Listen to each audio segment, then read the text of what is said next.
नमस्कार, आप देख रहे हैं सबसे बड़ा सवाल। मैं हूं परवीन शेख। चुनाव से पहले यूपी में सियासी तापमान चढ़ता जा रहा है। मुस्लिम मुख्यमंत्री की मांग को लेकर अखिलेश को चिट्ठी लिखी गई है। ये चिट्ठी ऑल इंडिया मुस्लिम जमात के मौलाना शहाबुद्दीन रिजवी ने लिखी है, जिसमें अखिलेश यादव से चुनाव से पहले मुस्लिम मुख्यमंत्री के चेहरे का ऐलान करने की मांग की गई है। समाजवादी पार्टी पर दबाव बढ़ चुका है। कांग्रेस भी अपनी रणनीति बनाने में जुटी है, जबकि बीजेपी तुष्टीकरण की राजनीति पर सभा प्रमुख को घेर चुकी है। अब सबसे बड़ा सवाल यह है कि क्या उत्तर प्रदेश की राजनीति अब धर्म आधारित मुख्यमंत्री चेहरे की मांग की तरफ बढ़ रही है? क्या मुस्लिम मुख्यमंत्री की मांग से सपा को फायदा होगा या इसका राजनीतिक नुकसान उठाना पड़ेगा? और क्या 2027 का चुनाव विकास के मुद्दों पर होगा या पहचान की राजनीति पर?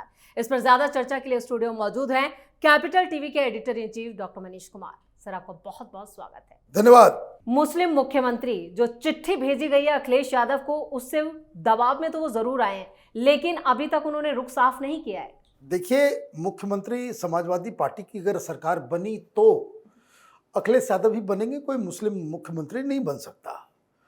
ये हर पारिवारिक पार्टी का ये दस्तूर है। कांग्रेस पार्टी जीतेगी तो राहुल गांधी प्रधानमंत्री बनेंगे।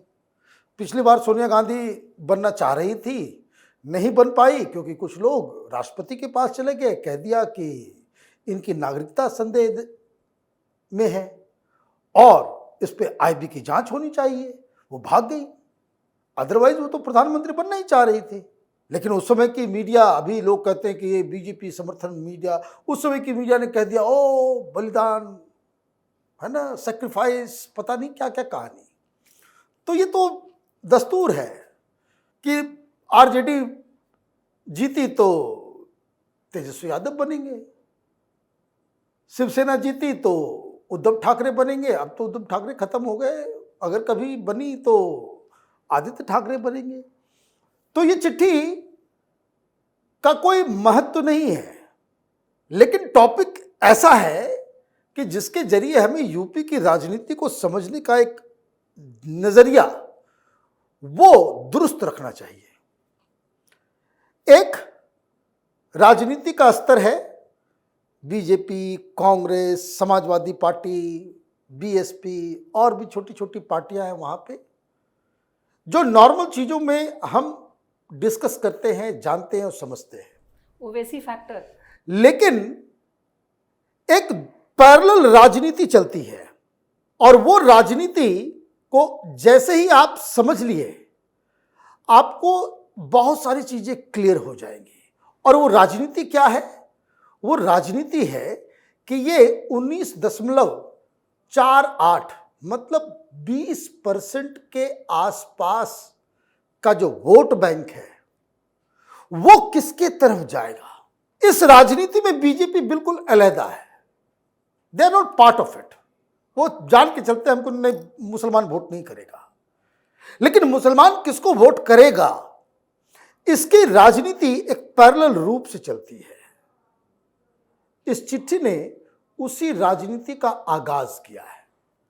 ये कांग्रेस पार्टी ने लिखवाया है, कांग्रेस पार्टी ने लिखवाया है। ये वही नैरेटिव है जो ओवैसी ने शुरू किया था बिहार में कि हमारे 17-18% वोट से तुम सरकार बनाते रहे। तेजस्वी यादव से ही पूछा गया था ना, और हमें दरी बिछाने का काम देते हो, चाय पिलाने का काम देते हो, और मंत्री पद जब आता है, जब सरकार बनती है तो सारी मलाई खुद चाट जाते हो। उत्तर प्रदेश में क्या है कहानी? कहानी यह है कि अभी लड़ाई शुरू हो गई है कांग्रेस पार्टी और अखिलेश यादव में। ये अपना मुरादाबाद वाला टुकड़े टुकड़े बोटी बोटी करने वाला है ना, इमरान मसूद, उसने क्या कहा कि अखिलेश यादव पर डायरेक्ट अटैक है। वो ये कह रहे कि भाई राम मंदिर में चंदा चोरी होता है, तुरंत आ जाते हो सामने, लेकिन मुसलमानों के घरों के ऊपर बुलडोजर चल रहा है, एनकाउंटर हो रहा है, तरह तरह का वक्फ की जमीन, मदरसा, तमाम तरह से अत्याचार हो रहा है, अखिलेश यादव कुछ बोलते नहीं है। अब इस बात को समझिए, बवाल मचा हुआ है। इस पैरेलल पॉलिटिक्स को समझना जरूरी है और ये इस हिसाब से अब गैल्वेनाइज हो रहा है कि अखिलेश यादव को लेने के देने पड़ेंगे। कारण मांग वाजिब है। ओवैसी जो कह रहे हैं वो सही है। अब्दुल दरी नहीं बिछाएगा, है कि नहीं? अब्दुल जो है वो दरी नहीं बिछाएगा। वो कारण क्या है? 403 सीटों में पिछली बार जब गठबंधन किया तो अखिलेश यादव 347 सीटों पे चुनाव लड़े, जी है ना? 347 सीटों पे आप चुनाव लड़े और आप 107 सीट जीत पाए, ठीक? तो 343 में आपने 64 मुस्लिम उम्मीदवार दिए। 64 जीत के आए कितने? 31 मुस्लिम विधायक हैं इस वक्त अखिलेश यादव को।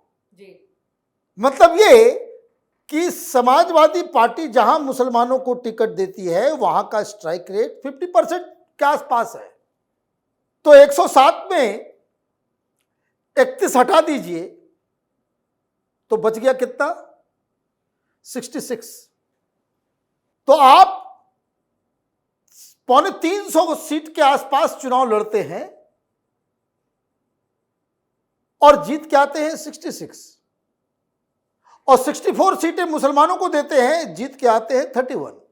तो आपका जो मेन वोट है वो मुसलमानों की वजह, आपकी ताकत मुसलमानों की वजह से है। You are a Muslim party. और इसलिए अखिलेश यादव समझ नहीं पाते हैं कि कहां क्या कब कैसे बोलना चाहिए। ये रीजन है कि वो राम मंदिर नहीं जाते, क्योंकि मुसलमान नाराज हो जाएगा कि बाबरी मस्जिद तोड़ के गिराया है वहीं जाके, इसलिए वो काशी मथुरा की बात नहीं करते। यदुवंशी बोलते हैं लेकिन मथुरा नहीं जाते, मथुरा नहीं जाते, मथुरा के मुद्दे को नहीं। कारण इस पैरेलल पॉलिटिक्स को समझना जरूरी है। और अभी क्या है, मायावती, उनका अभी मुस्लिम कार्ड शुरू होगा। जी कांग्रेस पार्टी ने शुरू कर दिया। कि इसका मतलब क्या है? ऐसा नहीं कि अखिलेश यादव की वजह से वो 31 सीटें आ गई। It is pure the demography कि जहां 60%, 70%, कहीं कहीं 75% से भी ज्यादा मुस्लिम आबादी है, वहां मुसलमान अगर आपके साथ खड़ा हो गया, सीट ऑटोमेटिकली जीत जाएगी। लेकिन इस बीच डॉक्टर साहब अखिलेश यादव की तरफ से एक और दांव चला गया। वो बड़े हनुमान मंदिर गए और भंडारा किया, वो सब क्या है? देखिए, मंदिर, हनुमान मंदिर जाए, कोई और मंदिर जाए, उससे फर्क नहीं पड़ता, उससे फर्क नहीं पड़ता। ये बेवकूफी है इनकी कि आप मंदिर जाओगे तो हिंदू आपको वोट करने लग जाएगा। राम मंदिर, सरयू में जो आपके पिताजी ने कार सेवकों को गोली मारी, ये कार्बन कॉपी, ये कांग्रेस वाली हालत होगी। दिक्कत क्या है कि मुसलमान छिटक रहे हैं। और ये क्यों? क्योंकि कुछ दिन पहले ही इन लोगों ने सर्वे करवाया। किसने? समाजवादी पार्टी ने। मालूम चल रहा है कि समाजवादी पार्टी से मुसलमान नाराज है और वही नाराजगी को एक्सप्लॉइट किया जा रहा है। यह कहा जा रहा है कि योगी आदित्यनाथ चौका छक्का मारते रहते हैं, बुलडोजर चलता रहता है, ईद बकरीद के ऊपर एक नया फरमान आ जाता है, वक्फ के बारे में आप देखिए 30,000 संपत्ति जो है सरकार खा जाएगी जो मुसलमानों की थी, क्योंकि उसका ना रजिस्ट्रेशन है ना कुछ है। आप आवाज ही नहीं उठा रहे हो। ये इमरान मसूद यही तो कह रहा है। और सबसे बड़ी चीज जो अखिलेश यादव के खिलाफ जा रही है कि इनके जो मैनेजर्स हैं, देखिए बात कहूंगा मैं साफ, चुनाव के समय ज्यादातर मौलवी मौलाना जो है मस्जिद में बैठ करके वो लिफाफा ले लेते हैं, लिफाफा लेते हैं, चिट्ठी भी जाती है, कांग्रेस की भी चिट्ठी जाएगी कि सोनिया गांधी का हाथ का लिखा हुआ चिट्ठी जो है और लिफाफा के साथ, ये सब अलग, वो अलग पैरेलल, वो आता नहीं मीडिया में। लेकिन दिक्कत ये है कि जिस तरीके से ये अपने बरेली वाले, बरेलवी है ना के शहंशाह, वो जेल के अंदर है, बेल नहीं मिल रहा। मौलाना तौकीर रजा। हाँ, तौकीर रजा निकल नहीं आ रहे, बाहर ही नहीं आ पा रहे हैं।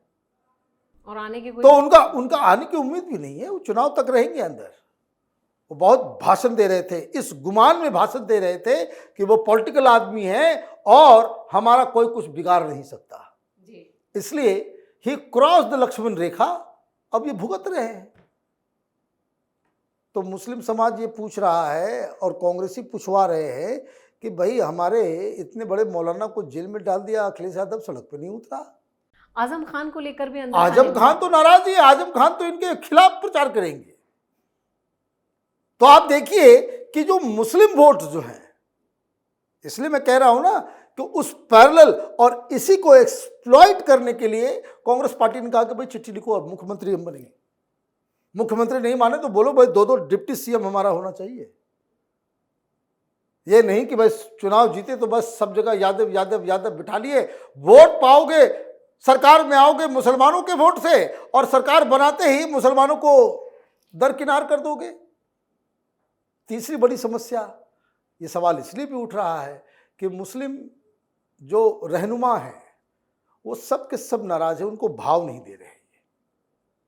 समस्या ये भी है जी कि जिस तरह से मुलायम सिंह यादव जो है सब काम वाम छोड़ करके मुस्लिम डेलीगेशन को याद आता तो घर से बाहर आकर के उसको रिसीव करते थे, ये सब गुण इसमें नहीं है।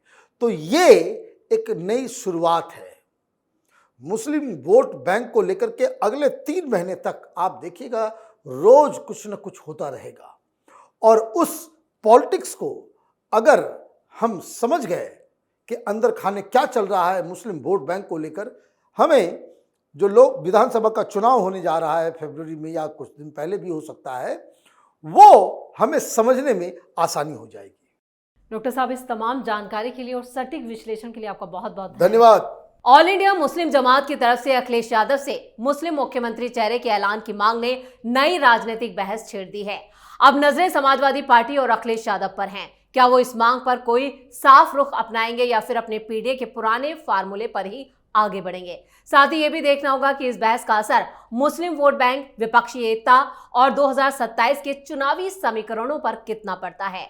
इस खास शो में इतना ही। वीडियो कैसा लगा कमेंट करके अपनी राय जरूर दें। वीडियो को लाइक करें, शेयर करें और कैपिटल टीवी को सब्सक्राइब जरूर करें। धन्यवाद।